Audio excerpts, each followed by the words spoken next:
7:20 तक कसीदे हो जाएंगे हैं अभी दे रहा है सेविंग टाइम कोई तो टाइम लंबा हो गया ना रोजे का अब तो 25-26 हो गए 27 हो गए ये 28 हो गए आज 28 है तो इसलिए वो अभी इंतजार करें जो दो चार आ जाएंगे तो मैं इशारा कर दूंगा हाँ फिर आप अभी नहीं दो चार आएंगे तो फारिग कर दूंगा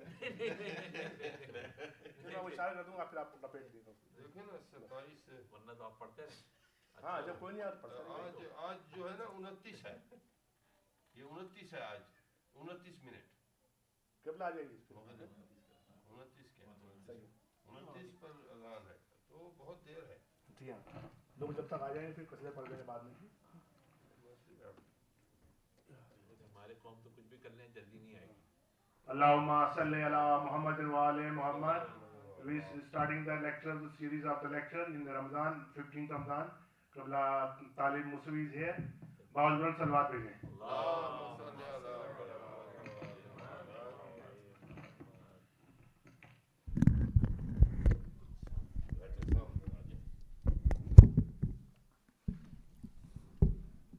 ठीक है बस ठीक है बस That's enough time inshallah.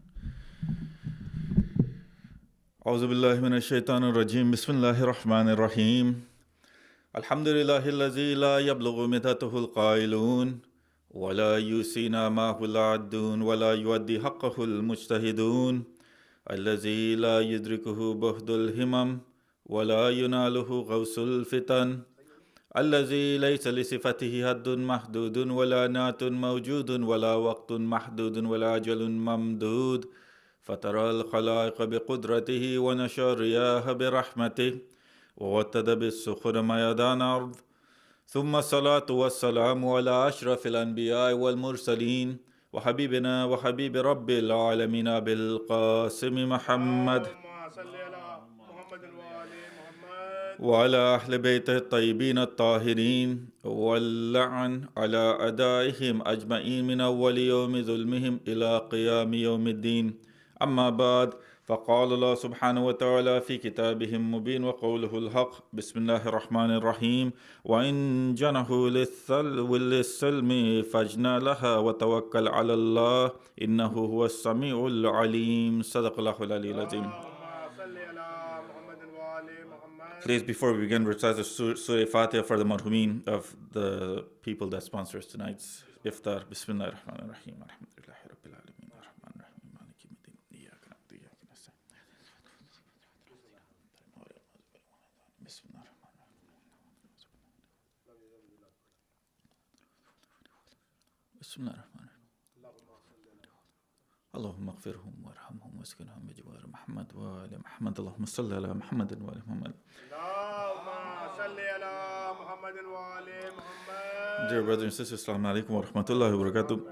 Allah subhanahu wa ta'ala says in the Quran, Surah Al-Anfal, verse number 61, which I started this lecture off with, which has to do with Imam Hassan alayhi salam, and which is the main reason, or one of the main reasons, if you look at the Quran, for why Imam Hassan alayhi salam signed that peace treaty with Muawiyah la'natullah alayhi. What does Allah subhanahu wa ta'ala say in this verse? He says, وَإِن جَنَحُوا لِلسَّلْمِ فَجْنَا لَهَا وَتَوَكَّلْ عَلَى اللَّهِ. Allah subhanahu wa ta'ala says, and then if they incline to peace, then you also incline to it. And have assurance on Allah subhanahu wa ta'ala, and have trust on Allah subhanahu wa ta'ala. Surely He's the hearing, He's the seeing.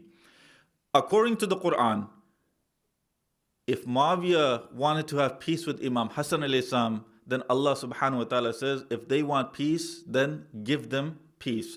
This was the same sunnat of the Holy Prophet, was it not? When the Holy Prophet signed the Treaty of Hudaybiyah, who actually initiated that treaty? When it came to the Treaty of Hudaybiyah, it was between the Muslims, the Holy Prophet, and the Kuffar of Makkah. Who initiated that treaty? Was it the Holy Prophet that initiated the treaty, or was it the Kuffar of Makkah that initiated that treaty?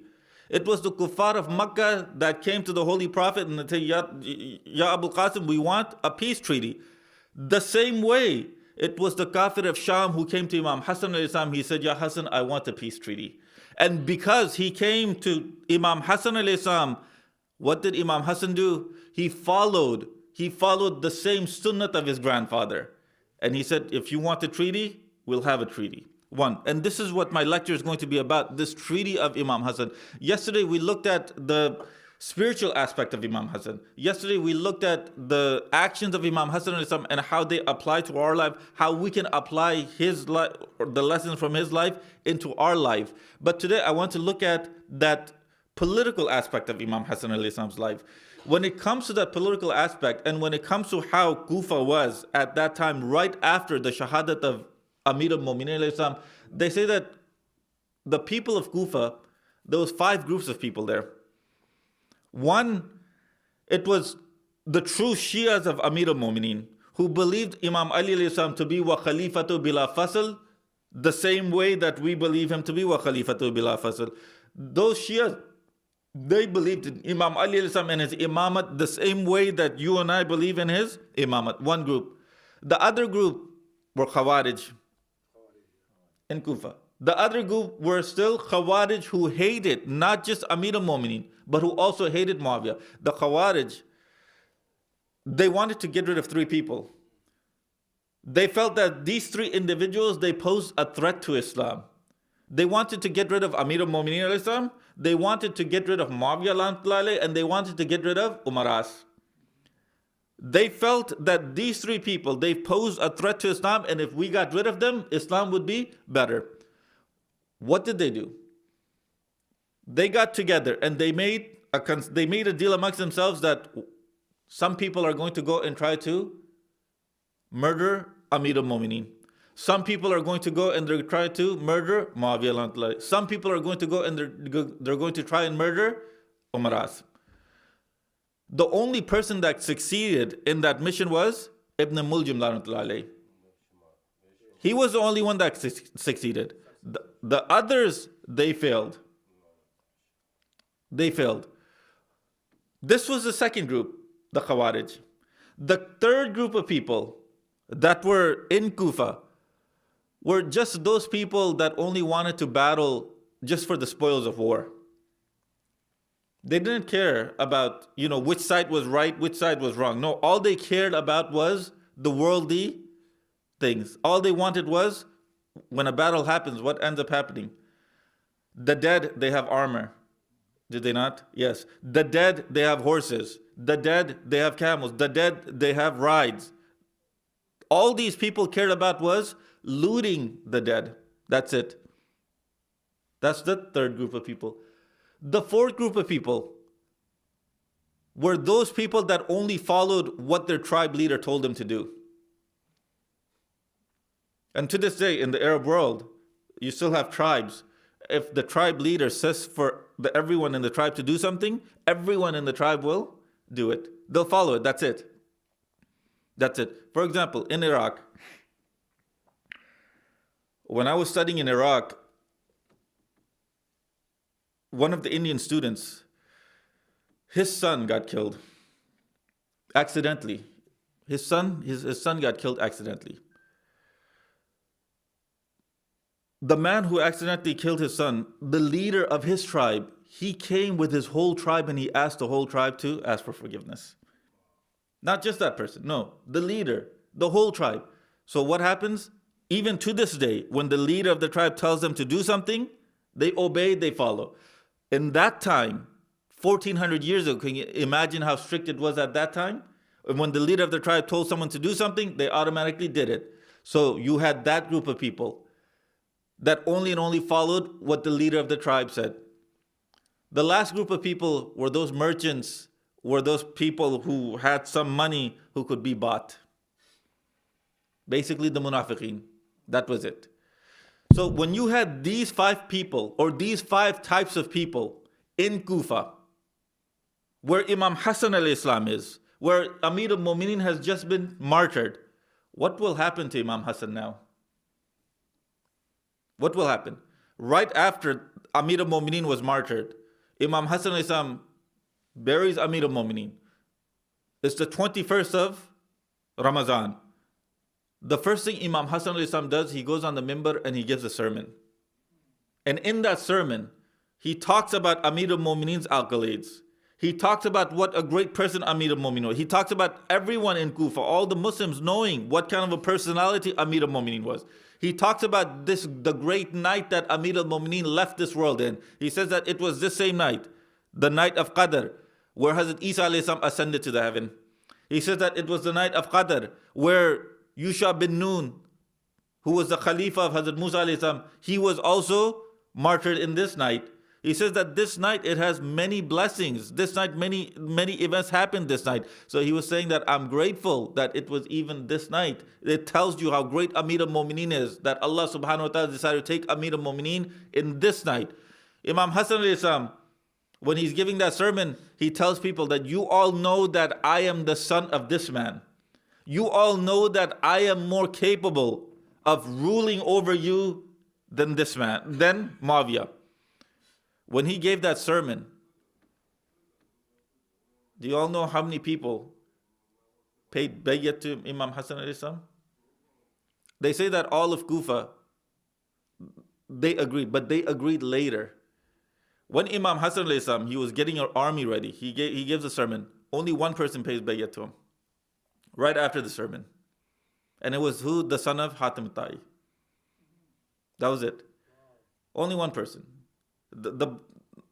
If you all want to read the history of any of the Imams, Sheikh Baqir Qarashi, he's written the life of, it's a series that starts off the life of the Holy Prophet, the life of Lady Zahra, the life of Amir, the life of, a thorough analysis where he analyzes the life of each one of the Masumeen thoroughly.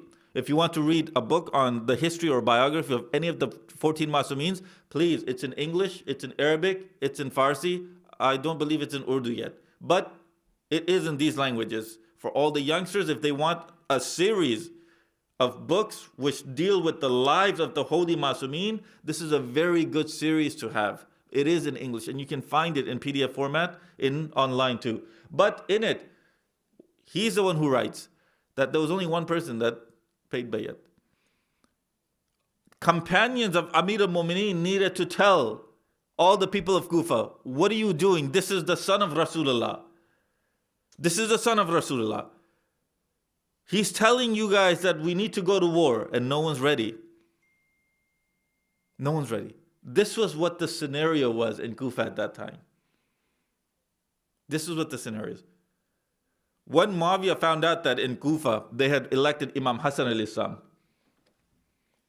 he gets his people together and he tells them, what can we do? Because Hassan ibn Ali, everyone knows who his father is, but everyone also knows who his grandfather is.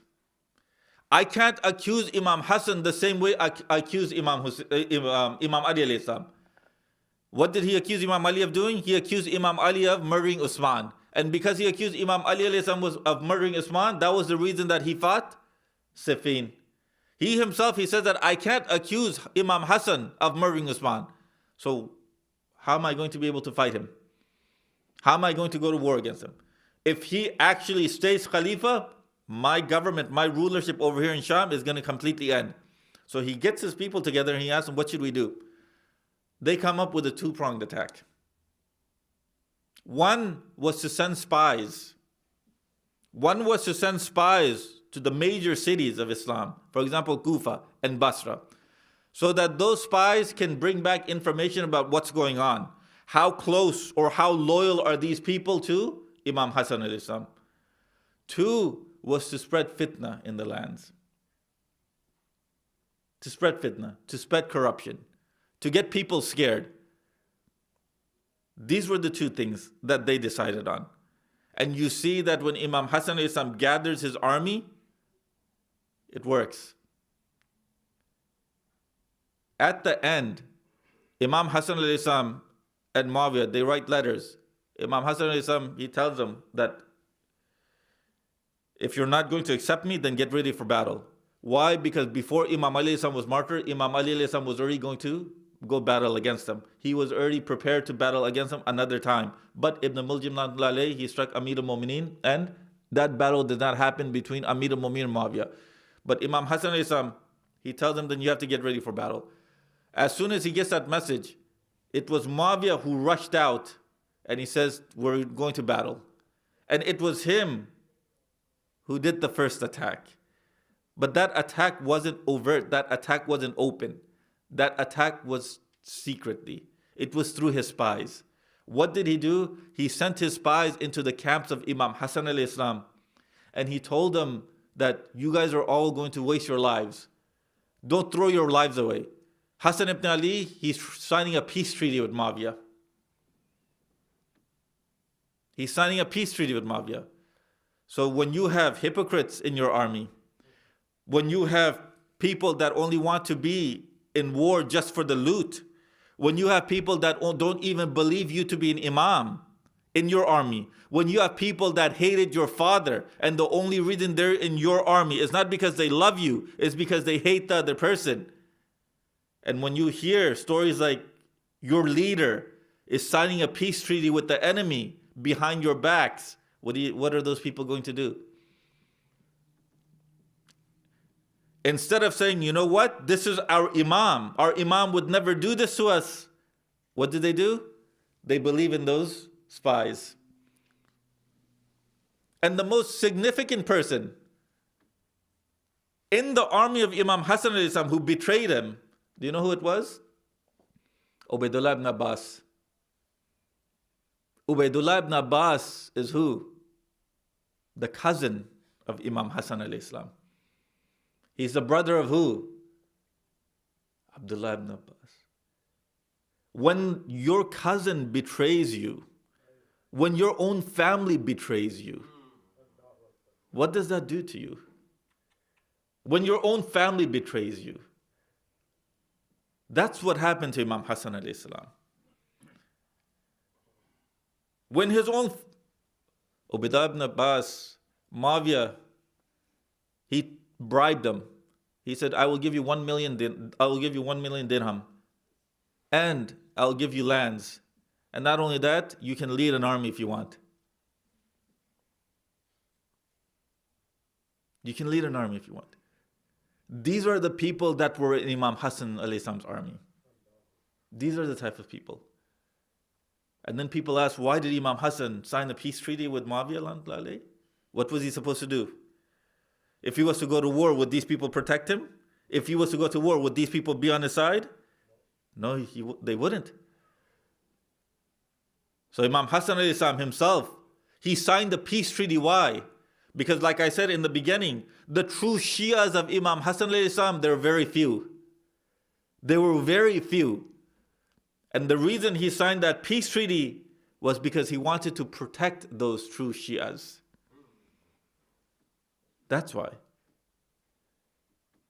And when you see the treaty itself, and you see the conditions for that treaty, you see what Imam Hassan, you see the foresight of Imam Hassan alayhi salam when it comes to the conditions of that treaty.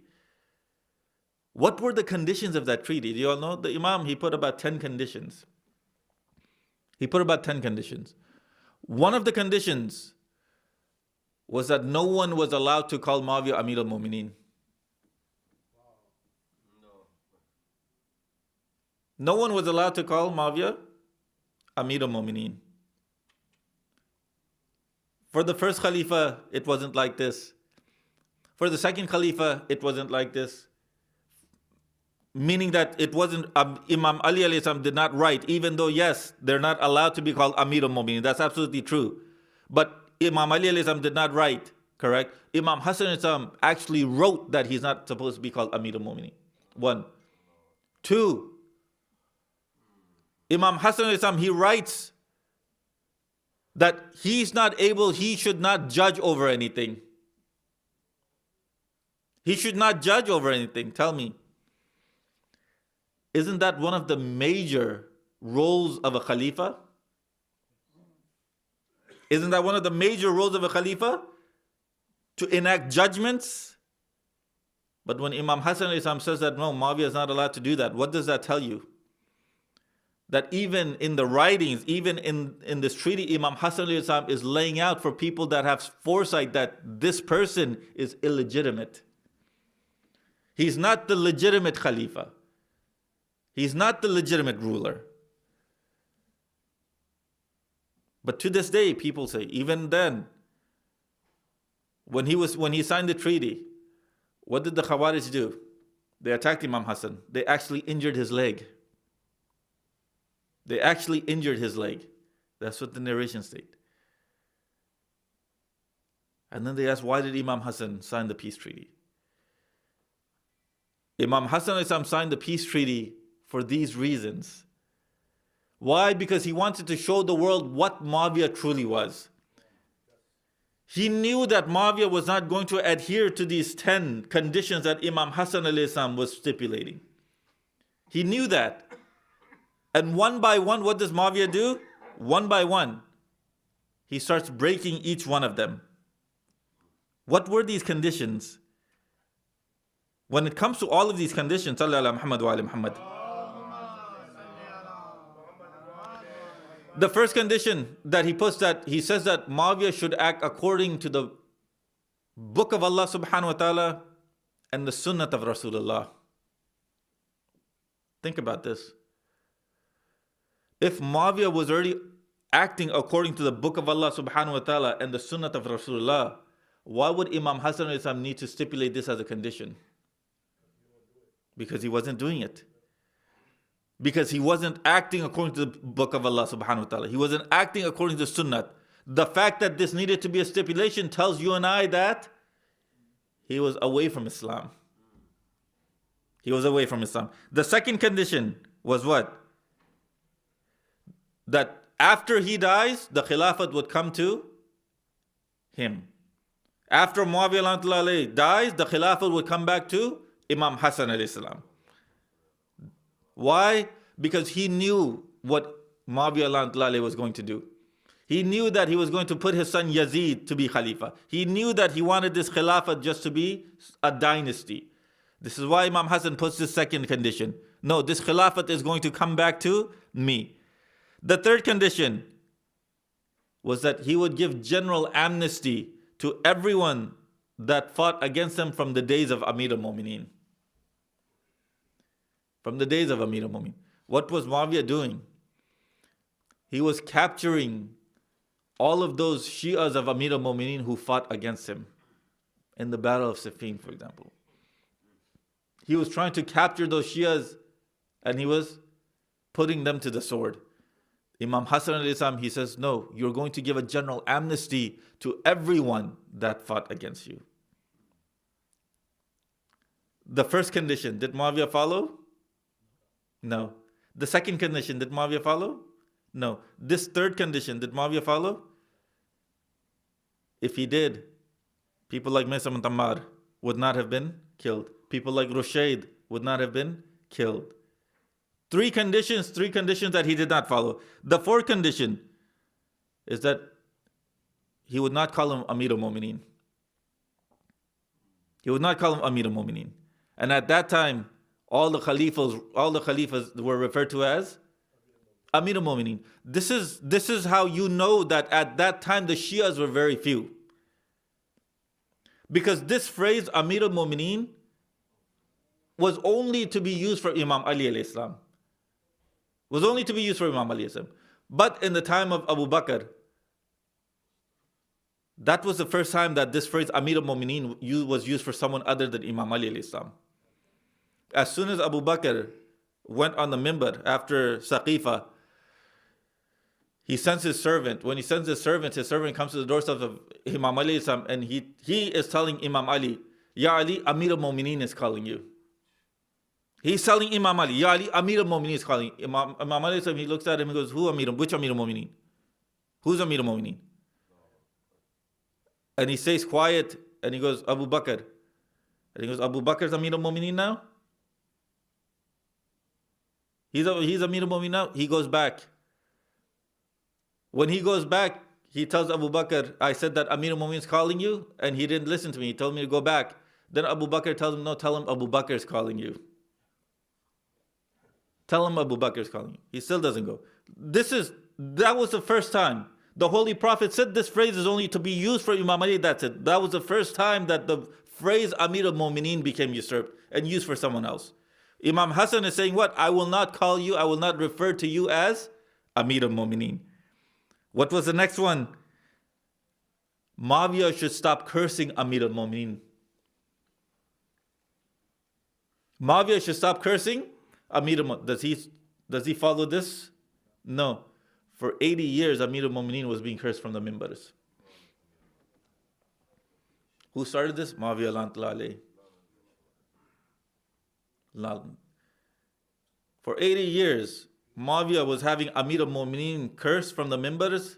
Now you see that 1400 years later, from every corner of the world, there isn't a Shia that goes on this mimbar that curses Muawiyah.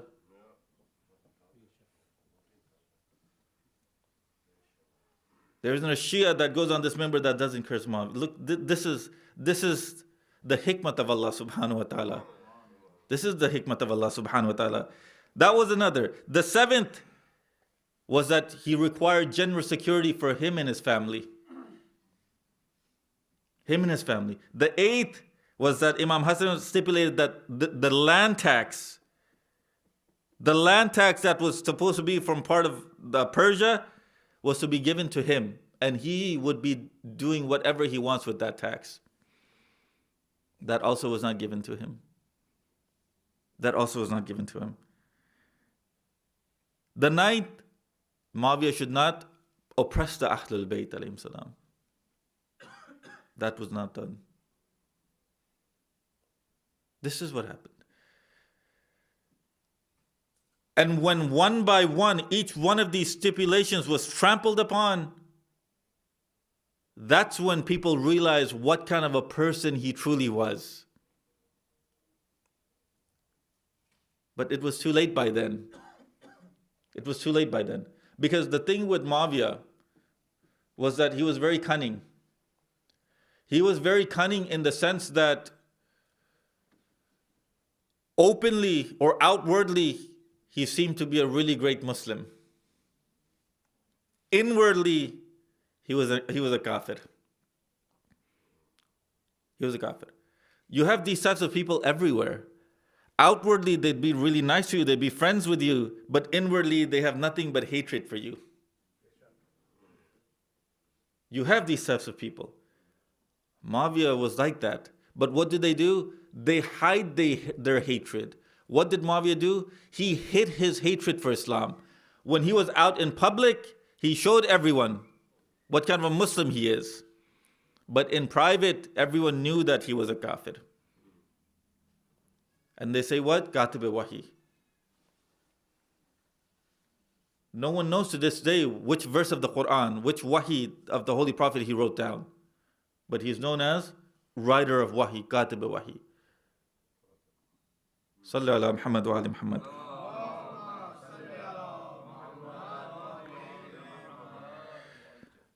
There's Shias today, they ask, why didn't Imam Hassan alayhi salam, why didn't he get martyred like Imam Hussein? Why didn't he get martyred? Wouldn't it have been better if Imam Hassan got martyred? No, you and I do not decide what's better. The Imam knows what's better. The Imam knew exactly what needed to be done. If you read, there's a book, it's called Sulah Imam Hassan. In that book, it tells you why every Imam did what they did. There was a letter that Jibril brought. That letter was given to the Holy Prophet. The Holy Prophet, he opens his section, he closes it. Then he gives it to Amir al-Mu'mineen. He tells him that you just open your section and before you pass away, give this letter to Imam Hassan. Imam Hassan, he opens his section and it says in there that he needs to do what? Stay quiet. He needs to sign a treaty. He's not allowed to fight like that. When it came to Imam Hussein alayhi salam, Imam Hassan, when he gave that letter to Imam Hussein, he opens his. When he opens his, it says that you need to do jihad. When it went to Imam Zain al-Abidin, for Imam Zain al-Abidin, it says that he needs to stay quiet. For Imam Muhammad Baqir alayhi salam, it says that he needs to stay quiet and spread knowledge. For Imam Jafar, knowledge. For all of the Imams, it said that they need to stay quiet. Now, for Imam Zaman alayhi salam, Allahumma salli ala Muhammadin wa ali Muhammad. When he opens his, it says jihad. This was determined by Allah subhanahu wa ta'ala that Imam Hassan alayhi salam needs to do this. And then you have Shias, why didn't he do this? He didn't do it because Allah subhanahu wa ta'ala didn't want him to do it. If Allah subhanahu wa ta'ala wanted him to do jihad, he would have done jihad just the same way the Holy Prophet, Amir al-Mu'mineen and Imam Hussein alayhi salam would have done it the exact same way. But no. They are not bound by their own whims and desires. They're not bound by what we want. They're bound by what Allah subhanahu wa ta'ala wants. Their want is Allah's want. Allah's want is their want. You read the ziyarat, that's what you get. So to ask this question, why didn't he do this? No, this question is wrong. It comes from a point of view that, you know what, I know better. It comes from that point of view that I know better. This is why when you want to ask a question, the Imams, they say, look, people either ask questions just to argue, people ask questions actually to get knowledge, or people just ask questions to waste time. And you know yourselves that these three types of people exist when it comes to trying to gain knowledge. Some people, they just want to waste time. Some people actually want knowledge, so they ask questions. Or some people, they just ask questions just so they could argue and ask more questions. That's it. The Imams, they said that these are. So to ask, why didn't Imam Hassan, this is just a waste of time. At the end of the day, they're bound by what Allah subhanahu wa ta'ala says. But it was that treaty of Imam Hassan alayhi salam that allowed Imam Hussein alayhi salam to do what he did. It was that treaty. If Imam Hassan alayhi salam had not signed that treaty, what was going to happen? The few Shias that were in Kufa, such as Habib, what was going to happen to him? The few Shias that went from Kufa to help Imam Hussein alayhi salam, what was going to happen to them in the time of Muawiyah? Muawiyah was already looking for Shias. He was already looking for Shias.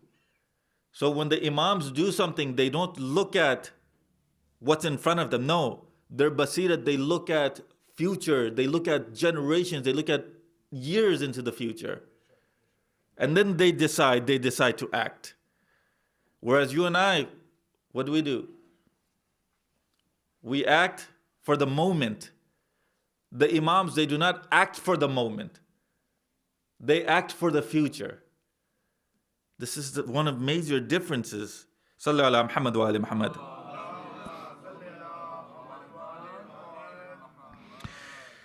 It was Sayyid Sharafuddin who put it best. And what does he say? He says the peacekeeping of Imam Hassan alayhi salam was amongst the great sources of Imam Hussein alayhi salam's revolt. The day of Karbala was an echo to the day of Mada'in. The day of Karbala was an echo to the day of Mada'in. It was Mada'in where Ubaidullah ibn Abbas, he takes his army and he betrays Imam Hassan alayhi salam. It was in Mada'in where Muawiyah, he basically shatters the hopes of Imam Hassan alayhi salam. But Sharafuddin, he says what? Sayyid Sharafuddin, he says that it was because of this treaty that Imam Hussein alayhi salam was able to do what he did. It was because of this treaty. And you see that because of that treaty, today, how many Shias are there in Kufa? It's because of that treaty. You see how many people went to Imam Hussein alayhi salam. It's because of that treaty. You see that after the events of Karbala, people of which city rose up?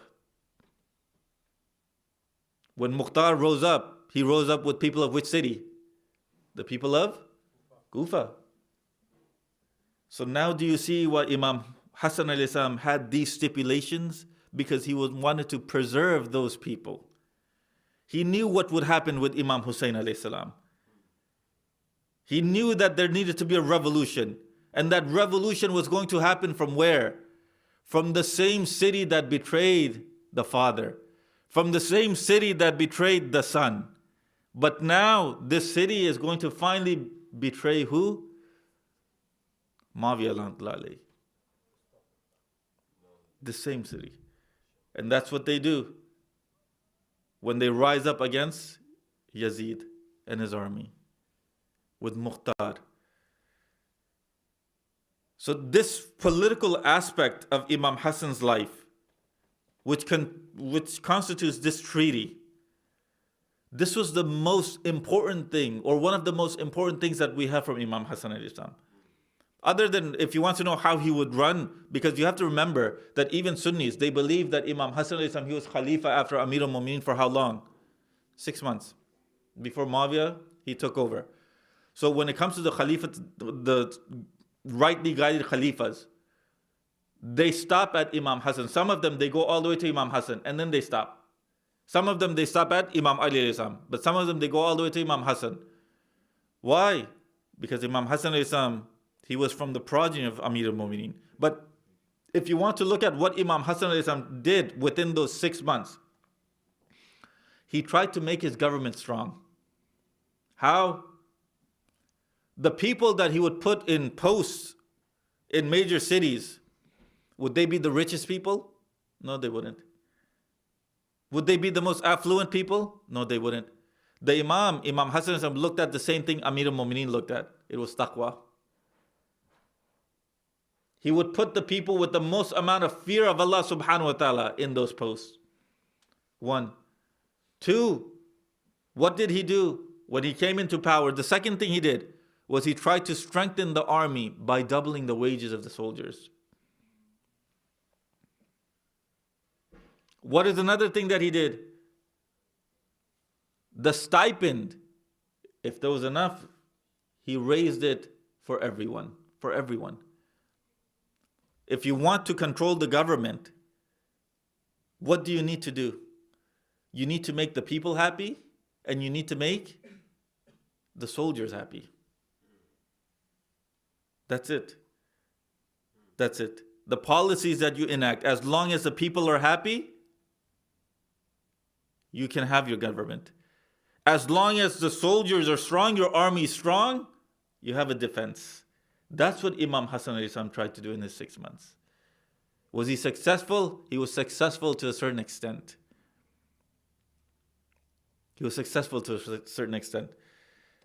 And when you come, for example, if I was to ask someone, can you all tell me at least one narration from Imam Hassan alayhi salam?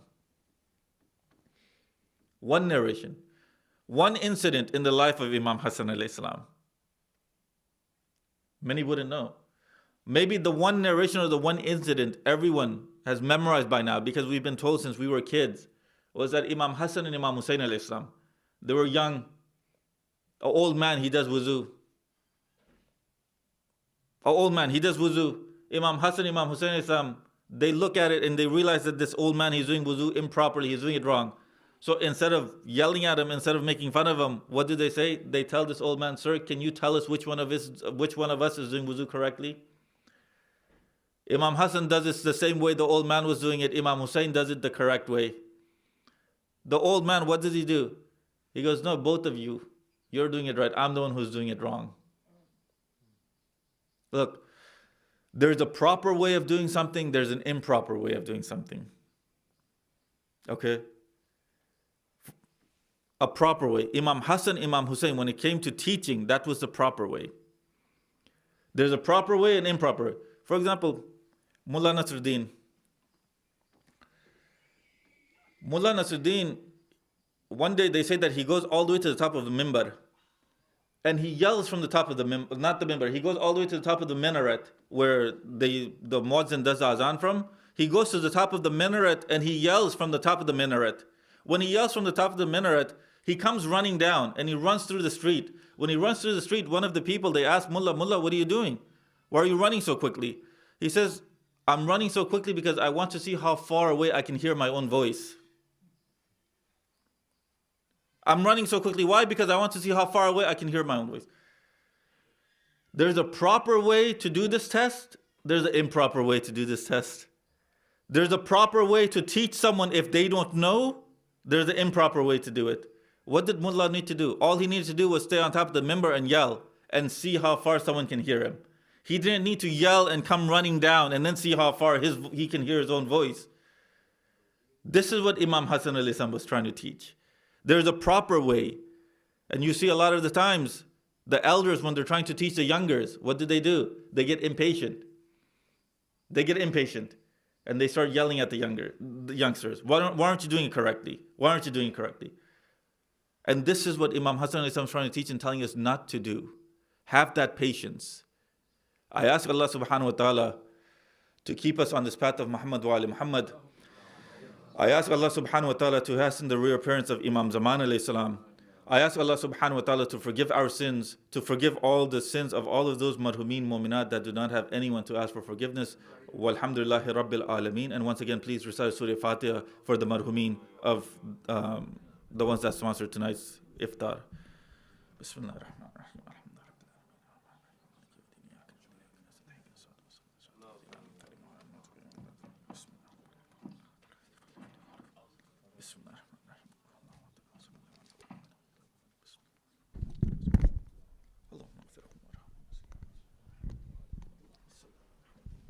Bawad Buland Salawat Deje. Allah, requesting Misam son for the Qasida. Misam, you son. Okay, Askari. Okay, आगे बेटा आगे. Bawad Buland Salawat.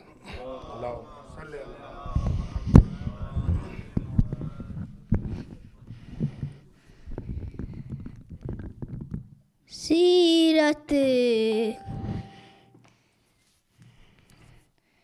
सीरत रसूल की है जो सीरत हसन की है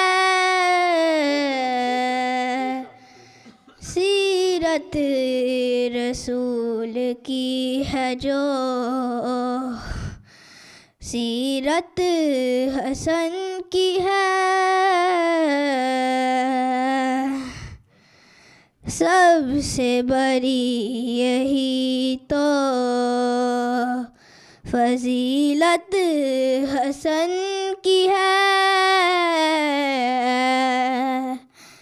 आयात और हदीसें पढ़ाए जा रहा हूँ आयात और हदीसें पढ़ाए जा रहा हूँ पढ़ा लूँ तो फिर बताओ जो अज़मत हसन की है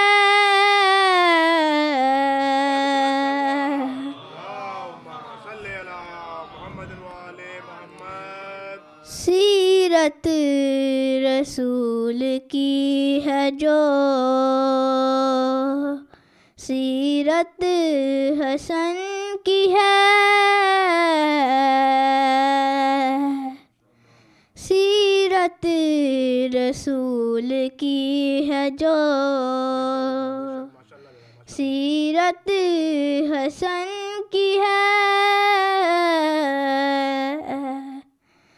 नाज़िल हुआ है सूरह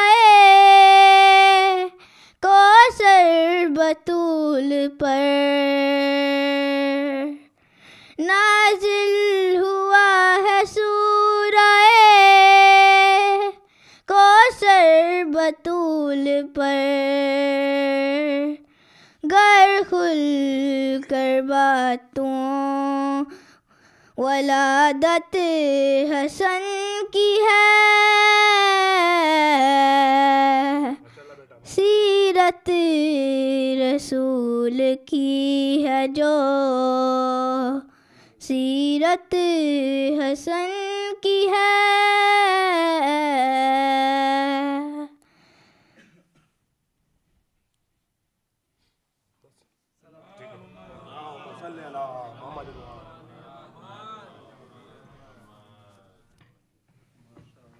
Thank you, brother. Thank you, mashallah. Now Askari for Qasida. پر محمد و آل محمد صلوات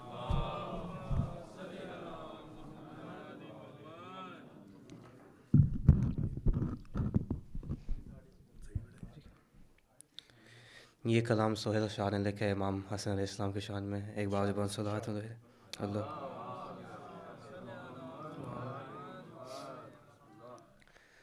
خدا مجھے یہ دن دکھا حسن کی بارگاہ میں، خدا مجھے یہ دن دکھا حسن کی بارگاہ میں، حسن کی کئی سکوں ثنا، حسن کی کئی سکوں ثنا، حسن کی بارگاہ میں، حسن کی بارگاہ میں، خدا مجھے وہ دن دکھا حسن کی بارگاہ میں، ادھر ادھر نہ جائیے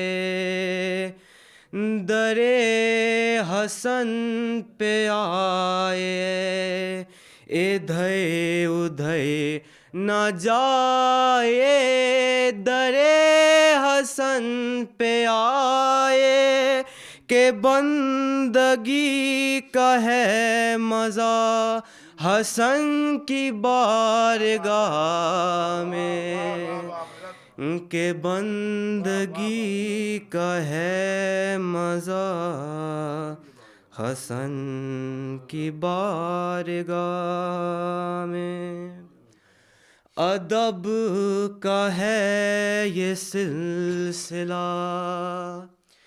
ادب کا ہے یہ مرحلہ، ادب کا ہے یہ سلسلہ، ادب کا ہے یہ مرحلہ، حسین کا ہے سر جھکا حسن کی بارگاہ میں، حسین کا ہے سر جھکا حسن کی بارگاہ میں، اسی کو بوزری ملی، اسی کو کمبری ملی، اسی کو بوزری ملی، اسی کو کمبری ملی،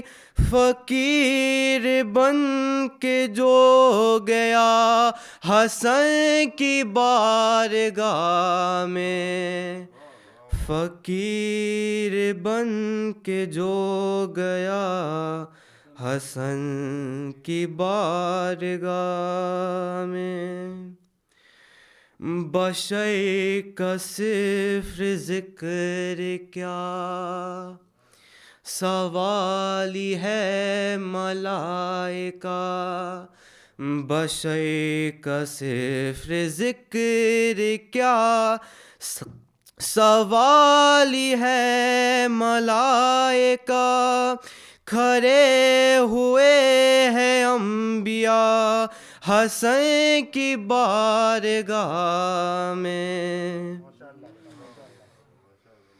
یہاں وہاں نہیں کہیں، نہیں نہیں کہیں نہیں، یہاں وہاں نہیں کہیں، نہیں نہیں کہیں نہیں، ہمیں تو بس ملا خدا حسن کی بارگاہ میں، ہمیں تو بس ملا خدا حسن کی بارگاہ میں، بر محمد آل محمد صلی اللہ علیہ وسلم،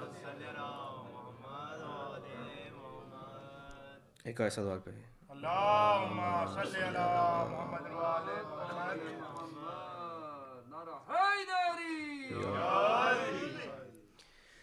جس کو بلغ نہیں پتہ کیا ہے، جس کو بلغ نہیں پتہ کیا ہے، اس کے جینے کا فائدہ کیا ہے، اس کے جینے کا فائدہ کیا ہے ہواؤں میں تازگی کیسی، ہے ہواؤں میں تازگی کیسی، کوئی مولا کہیں بنا کیا ہے، کوئی مولا کہیں بنا کیا ہے، تو نے حارث کا حال دیکھ لیا، تو نے حارث کا حال دیکھ لیا، اب بتا تیرا فیصلہ کیا ہے، اب بتا تیرا فیصلہ کیا ہے، سر اٹھا کے علی کو ڈھونڈ ذرا، سر اٹھا کے علی کو ڈھونڈ ذرا، آسمان نیچ دیکھتا کیا ہے، ایک اصغری ہے اور ایک میسم، ایک اصغری ہے اور ایک میسم، ایک اصغری ہے اور ایک میسم، ان سے بہتر کوئی ہنسا کیا ہے، ان سے بہتر کوئی ہنسا کیا ہے، وہ تو غازی کو شہ نے روک دیا، وہ تو غازی کو شہ نے روک دیا، ورنہ محشر میں مسئلہ کیا ہے، کہنا ماتم اگر کوئی پوچھے، کہنا ماتم اگر کوئی پوچھے، انتقام شاہ خدا کیا ہے، ایک محرم ہے اور ایک غدیر،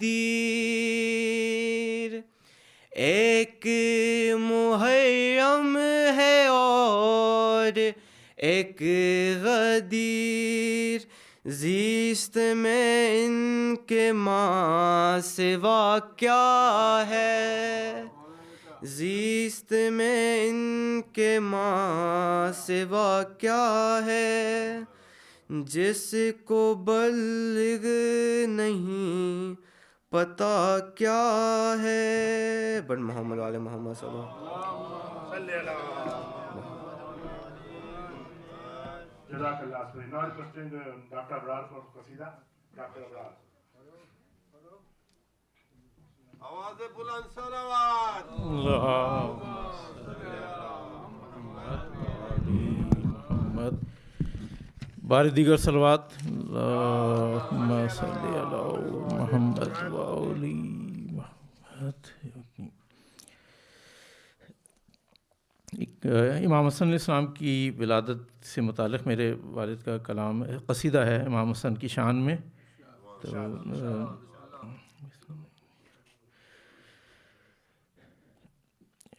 ایک اور صلوات. اللہم صلی علی محمد و آل محمد.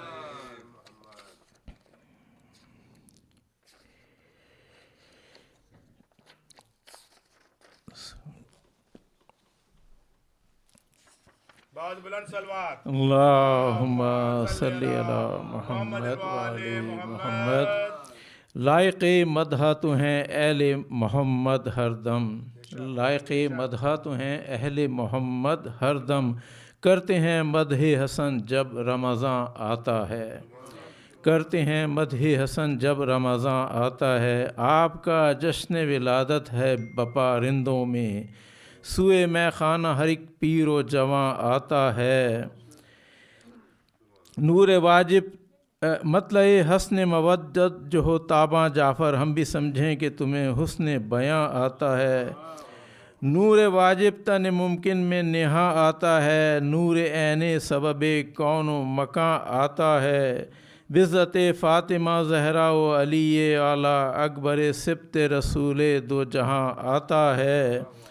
مرکب نور رسالت کی لجام تھامے. راکب دوش نبی عرش مکاں آتا ہے. خانہ عصمت زہرا میں حسن آتے ہیں. یا کہ ثقلین کا ایک جزو گراں آتا ہے. حسن یوسف دم عیسیٰ ید بیضا یہ سب ہیچ ہیں جس کی نظر میں وہ جمع آتا ہے.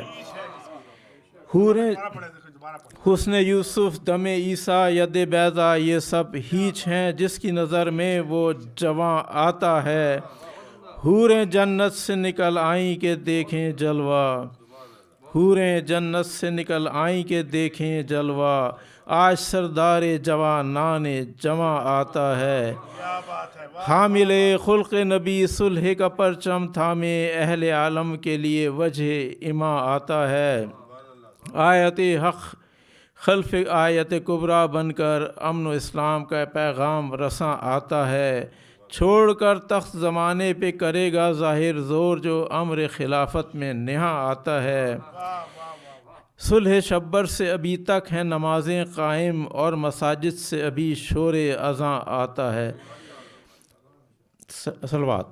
اللہم صلی علی محمد.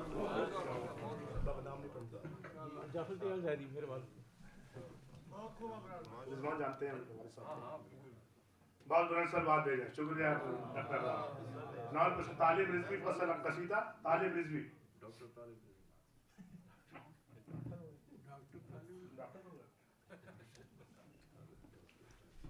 اللہ نے چاہا تو کیا نہیں. انشاءاللہ انشاءاللہ. صلوات محمد و آل محمد. اذان انشاءاللہ 7:27 پہ ہے. صلوات محمد و آل محمد. بس شہزاد قاسم کی شان میں 2 اشعار ہے اور ایک امام حسن کی شان میں منقبت سماعت کریں. شہزاد قاسم کو شبیہ امام علی بھی کہا جاتا تھا تو اسی کا مد نظر رکھتے ہوئے. سجدج وہی ہے اور وہی چال ڈھال ہے. سجدج وہی ہے اور وہی چال ڈھال ہے. ابن حسن علی کی مکمل مثال ہے. ابن حسن علی کی مکمل مثال ہے. زینب نے حال پوچھا جو قاسم کی جنگ کا. زینب نے حال پوچھا جو قاسم کی جنگ کا. عباس نے کہا وہی خیبر کا حال ہے. عباس نے کہا وہی خیبر کا حال ہے. صلوات محمد و آل محمد. یا علی. جزاک. اور امام حسن کی شان میں منقبت سماعت کریں. خدا کے کرم سے نبی کے چمن میں یہ گل مسکرایا سویرے سویرے. مبارک مہینے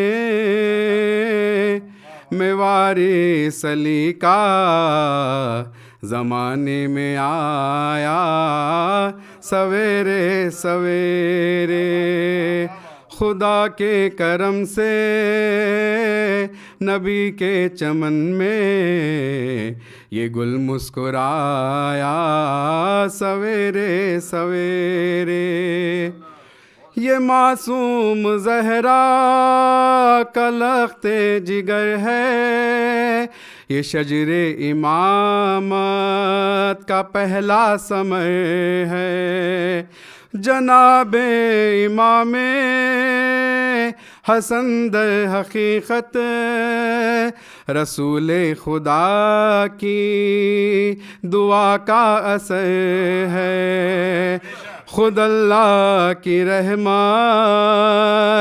نے آ کر علی کا ہے در کھٹکھٹایا سویرے سویرے یا علی خود اللہ کی رحمت نے آ کر علی کا ہے در کھٹکھٹایا سویرے سویرے کیا لے کے جاوا لیے جا مکمل ابھی تو سنا ہی نہیں تھا کسی نے میرا یہ قصیدہ حوالے اڑیا بس ایک رات میں ہی پہنچ کر مدینے طہارت کے جھولے میں سوئے حسن کو جگا کر سنایا سویرے سویرے طہارت کے جھولے میں سوئے حسن کو جگا کر سنایا سویرے سویرے جھلاتی ہے جھولا جناب حسن کا کبھی چہرے مجھے تبا چومتی ہے اچانک ہی در پر دی دستک کسی نے جو بی بی نے کھولا تو کیا دیکھتی ہے پہننے کو کپڑے بہشت بری سے جبریل لایا سویرے سویرے اللہم صلی علی محمد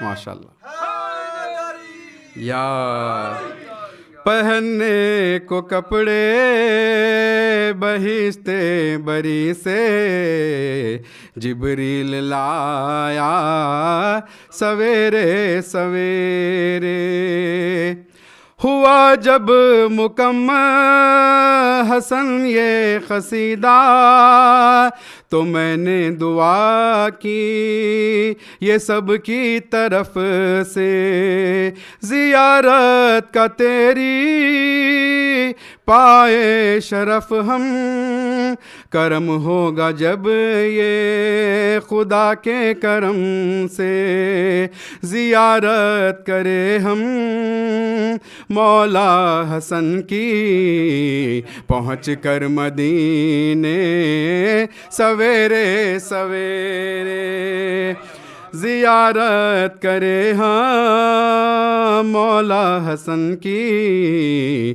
پہنچ کر مدینے سویرے سویرے صلوات محمد وآل محمد صلی اللہ محمد وآل محمد آئیے میرا ہے کچھ شکیل بھائی نعت رسول مقبول بہت بلند صدات بھیجیں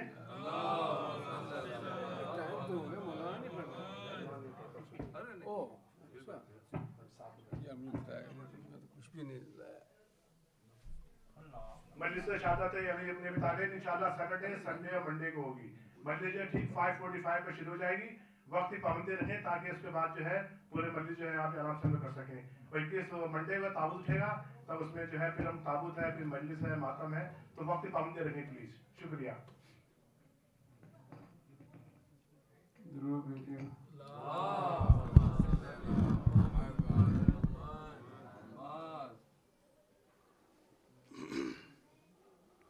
बहुत बुलंद सलवात। अल्लाहुम्मा सल्ली अला मुहम्मद व आले मुहम्मद।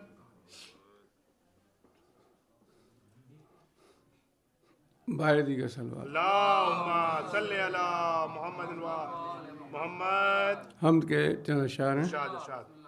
कि रुख से पर्दा उठा दिया किसने, रुख से पर्दा उठा दिया किसने, अपना जलवा दिखा दिया किसने, और दिल की आँखों ने किसको देख लिया, जहन को जगमगा दिया किसने, और रोशनी हो गई अंधेरे में एक दिया सा जला दिया किसने, क्या बात है शकील भाई, वाह वाह वाह। और देखकर खुद को होश उड़ने लगे, गैर मुझको बना दिया किसने, और हम कहाँ थे कहाँ से आए हैं गौर करना सिखा दिया किसने, और जिस्म में हड्डियों का ढांचा है, गोश्त इन पर चढ़ा दिया किसने, और किसने मुंह में ज़ुबां बनाई है, किसने मुंह में ज़ुबां बनाई है, बात करना सिखा दिया किसने,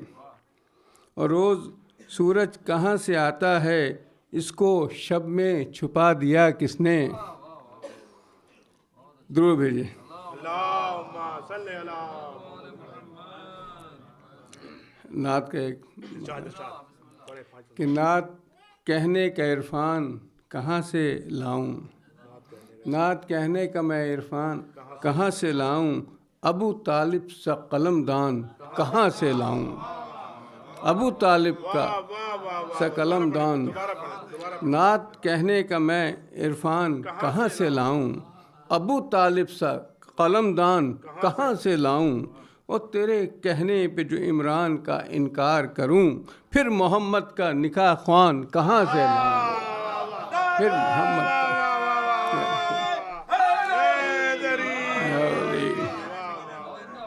और तेरे कहने पे जो इमरान का इनकार करूं, फिर मोहम्मद का निकाह ख्वान कहाँ से लाऊं, और आपकी आल की पहचान नहीं लोगों को, आपकी आल की पहचान नहीं लोगों को, मैं दीद-ए बूज़र व सुलेमान कहाँ से लाऊं, मैं दीद-ए बूज़र व सुलेमान कहाँ से लाऊं, और जिसका बेटा हो अली और भतीजा हो नबी, जिसका बेटा हो अली भतीजा हो नबी, मैं इतना मजबूत मुसलमान कहाँ से लाऊं। जरूर भेजिए।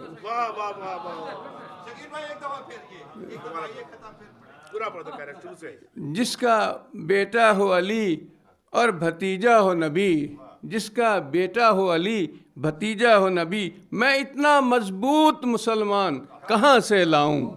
जरूर भेजिएगा।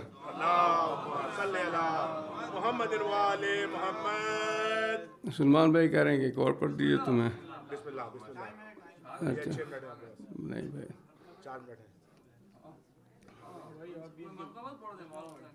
बोलो सर यार, अभी जहन में इसमें कुछ है नहीं, आप पढ़ लीजिए प्लीज़, आ जाए प्लीज़। अरे नहीं यार, फिर आ जाओ ज़रा। नहीं फिर आ जाओ। नहीं यार, आप बड़ा अच्छा पढ़ते हैं। अच्छा कह रहे, अच्छा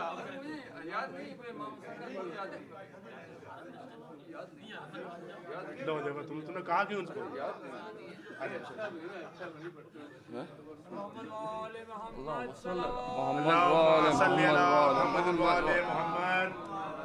इस बार पे आए अपने शकील भाई। अरे नहीं, टाइम नहीं है, बहुत टाइम है, पढ़े 7 मिनट। एक दुरूद भेजिए मोहम्मद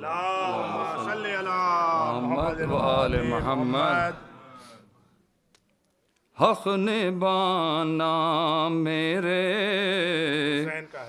हुसैन का है, और दिन मनाना मेरे हुसैन का है, अरे हक ने बाना मेरे اور بولی زہرا یہ اشک دو مجھ کو، ارے یہ خزانہ میرے حسین کا ہے، ارے یہ خزانہ میرے حسین کا ہے، ارے جو ہے مشکل کشا دو عالم کا، ارے وہ تو بابا میرے حسین کا ہے، ارے وہ تو بابا میرے حسین کا ہے، اور جس کے قبضے میں کائنات ہے سب، ارے وہ تو نانا میرے حسین کا ہے، ارے وہ تو نانا میرے حسین کا ہے، اور جس کو کہتے ہیں تاجدار وفا، ارے وہ تو شانہ میرے حسین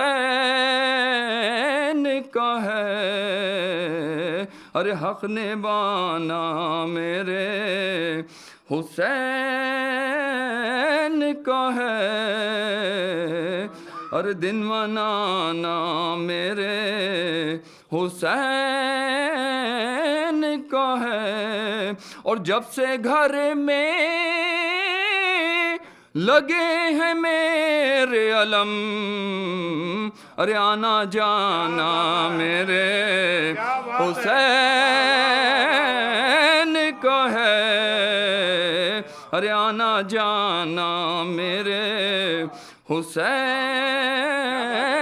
کا ہے، اور یہ جو کعبہ ہے تم نہ سمجھو گے، ارے گھر پرانا میرے حسین کا ہے،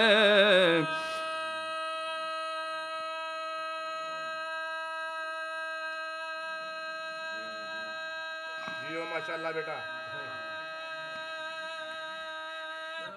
حیدری علی، اور تجھ میں ریحان یہ شعور جو ہے شاعرانہ میرے حسین کا ہے، ماشاءاللہ بلند صلوات. اللہم صلی علی محمد وآلہ.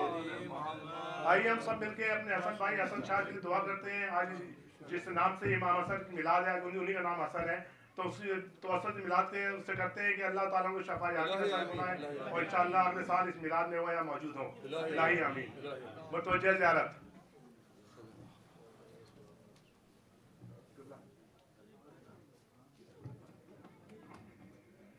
السلام علیکم یا رسول اللہ.